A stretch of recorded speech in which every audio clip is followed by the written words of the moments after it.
Hi, Cascade. Here's how to do the mid fight. So you walk forward, and you choose one of two angles. I want you to do this with your soldier at all times. You get whips, you go all the way under drop down, and from there you can go right side of point, or you can go straight into under and try to take the fight there.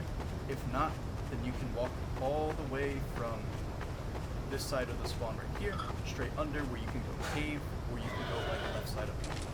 Left side, right side of point are the fastest way for you to just be in, stay in, try to get something done.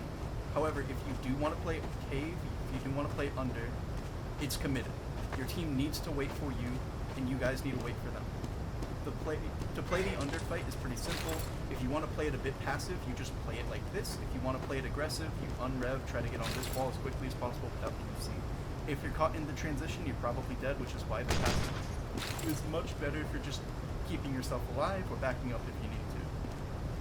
Once you're in this position, people aren't walking into you, they don't know you're here, pretending a spy is not here. If they see you, people will walk in, you'll die, or this is going to be a fight that you and your soldier have to take where one of you will die, both of you will die, or none of you will die, in which case, if none of you die, nothing's happening, no person's walking in, you're walking into them. You wait for your demo gives you the okay, or you give your demo the okay, and you walk in. You peek the sight line first, making sure nobody's here, and assuming you're hugging the left side wall, you do a 360 spin before you look at this side.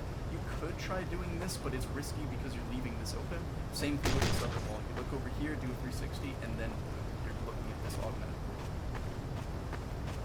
This can be applied to not only the mid fight, but every single other push. So we won't really discuss too much in depth with pushing, because we're already going to do that. Cave is also pretty simple. You're in your soldier, you get whips, and instead of playing aggressive, you wait for your demo to give you the call, you wait for them, and you play over better. The most important part is that you're not showing yourself, but you're also not giving any sort of demo or soldier spam and possibly panic. So, to peek this, you just make sure that you're looking out, and also making sure that you know where the sniper is at this point, because you might see him on the right side, you might see cave, soldier might be cave, heavy might be cave, but people might be shooting you anyway. The most important part is that you have space, your soldier, and you don't drop down, or your soldier drops down, you don't. The reason you look for people under here instead of dropping down automatically and assuming that nobody's under. And the most important part is just having high ground while your team is able to walk in. You have a sight line, you have space, and you have the ability to look for things that you can't see now. If you do want to drop down, make sure that the people are playing concrete, people are behind the shield. There's nobody in this lane that can easily deal with you, but if people are here by shield, you can play this angle like this, just try to get in, back up a little bit. You don't want to kite towards the middle of the point unless you are trying to get ammo or trying to fight people by under, in which case you'll be mostly looking towards playing these angles right here. Just playing around this side, looking for people straight in, maybe peeking a little bit under here, or just peeking around over here. But keep in mind, playing shield is a very passive way of dealing with under. If you're dealing with under while you have the point or you have pressure on the point, play deep in. Or not deep in, but play in more of a passive aggressive spot or the aggressive spot. Also, another thing, if you're playing with any sort of idea in mind, do not do the worst of both worlds. Many people like to stand over here and stay over here for whatever reason. The same thing applies with standing over here. The worst part about this is that you're doing nothing good with these spots. You have to walk in anyway and try to get these spaces. If not, you're just kind of letting a spy stab you from many different angles. You're letting demo spam you from over shield. Heavy or anybody else can peek the right or left side of point, or middle of the point. The most important part is that you're just doing something, which is why the right side and the left side are the fastest and the most efficient way to get things done. You look at waterfall, nobody's dropping down. You look towards the left, you look towards the right side rock.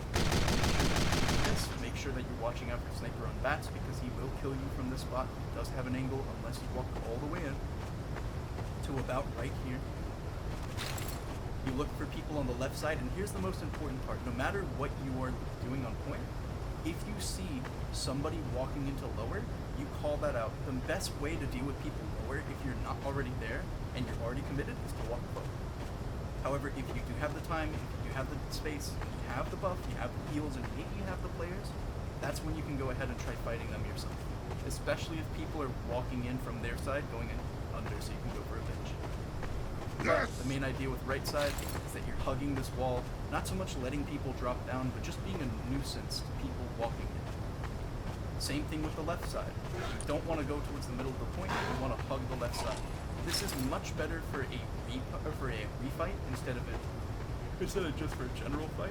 But if you're with your team walking left side, you don't want to go waterfall because it's commitment, because you need to commit. Playing left side is pretty much fine. Just make sure that you're watching out for sniper or anybody else in cave. Aside from that, there's not really much to say about a forward hold. The best part about the forward hold is that you get to play where they're standing. So if they're playing bottom right, if they're playing on the right side, you play over here until you can't, in which case people either spam you over the concrete side, people spam you from here, like a demo, maybe a sniper, but you have to generally back up, and this is when you can back up all the way to shield if you wanted to, or if your team is playing a bit more committed, you can try to play on this rock, you can try to play a little bit back, but the most important part is that you're playing with your team and your team's best interest. The way that I usually like to do it is if I'm backed up, this gives me a good opportunity and time and space for me to go from this side, get a buff, get a player, usually a soldier, I want you to play with your soldier, and get aggressive and under. This does one of two things. One, it allows you to play aggressive during a fight, and you can even drop their medic, which I did a couple of times beforehand. The other thing is that you're able to watch under in a more aggressive spot. If you and your soldier play this correctly, no spy will come under. Assuming that no spy comes under, this allows you to basically just deal with anybody trying to contend with under. You're already in a good position to refight them if they choose to play on the left side over by concrete. And yeah, that's pretty much the best part about it. It's also just giving you time and space to do whatever, but if you do end up wanting to use this time to do something else, you can also choose to go into playing the left side if they are committed towards concrete. This is where I usually like to stand when it comes to this. If they play right side, I can recommit over from this left side rock. The most important part is that I'm not backing up all the way, because if I do, then I'm kind of baiting, and even if you want to go cave in this instance, I really wouldn't do that. Try to save that for when you spawn, or when there's downtime to that extent. Because this, if you're waiting for people to walk in and they're already walking in, this is not downtime. You need a fight right now. If you want to do this during downtime, I wouldn't even suggest that, because you're much better playing in more aggressive, more proactive spots. And the best part about this is that you not only can see everybody without being shot yourself, but if people are aggressive, you can play aggressive. And not even just walking up over to play that head glitch, but to just peek the left side, because this is powerful. It's really powerful. You can check for people going under, you can check for people walking over by the right side, you can check for people anywhere, but you can also check them, making sure that they are not getting any damage dealt, or done. They're not doing any damage to your team, while you're just sitting there pestering them with bullets. So, yeah.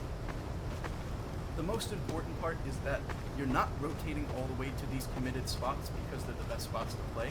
They can be, but it's just because they allow you that opportunity, and it's a mix-up. You don't want to be stagnant with this. Be creative, be flexible. If you see people playing the right side, of course play aggressive into them, but afterwards, the choice is yours.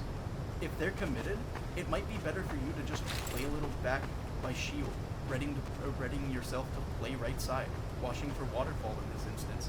Maybe then you see people walking right side, you might see a heavy drop down. That might be you and your soldier's opportunity to walk in, kill that heavy, and start an under push. It's the little things like that that you have to look out for that makes this map fun for heavy. It is one of my favorite maps to try and play. However, that's just pushing and holding. Let's talk about the actual push ideas that you can go with. The other instance where you can go cave and or go into under is if you're playing to push. Aside from spawning and playing for pushes, playing waterfall is usually reserved for those two instances. And the easiest way for you to do it during a push is standing over here. This is what my team likes to do to help not only the sniper, but just to check him for spy. Because spies can stand on this bridge, and it's much easier for a spy to go and try to stab the sniper from that angle than it would be to try and get him from the house itself.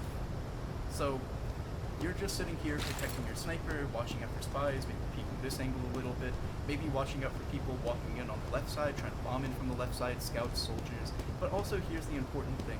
If the spy decloaks over here, you're going to deal with him faster than an engineer would. An engineer won't be able to kill the spy walking in. You will, so use that to your advantage. But also, if you see people are ready to fight, you can choose to commit. You have the sightline right here, just to give you some knowledge. You can choose to go waterfall in this case, or you can choose to go left side point. The choice is yours, but you have the ability to also play over here, all the way through. If you're not comfortable playing this angle, you can choose to play it towards drop down and try to walk it from there. But the most important part is that you're getting to those positions in the first place. However, if you aren't playing the left side, if you're playing by concrete, really does depend, but most of the time you're just waiting for stuff to happen. If you can get over by this angle, it's really, really good, but the most important part is that you're not showing yourself, you're helping people, you're walking in, but you're also checking on the left side just to make sure people aren't overcommitted. Check for people on the right side shield, check for spies over here as well, and then boom, you can choose to play right side, or you can choose to play under, whatever you feel like is most. And that's it for Cascade. This map is really short, really easy, but the best part about it is that it's really flexible. And there's a lot of opportunities where you can be committed at certain points in time. Just be aware, some things might be better than others, while other things that worked beforehand might be worse afterwards because people are prepared for it. Don't be discouraged, be creative. That's the best way to win this map, and I'll catch you later.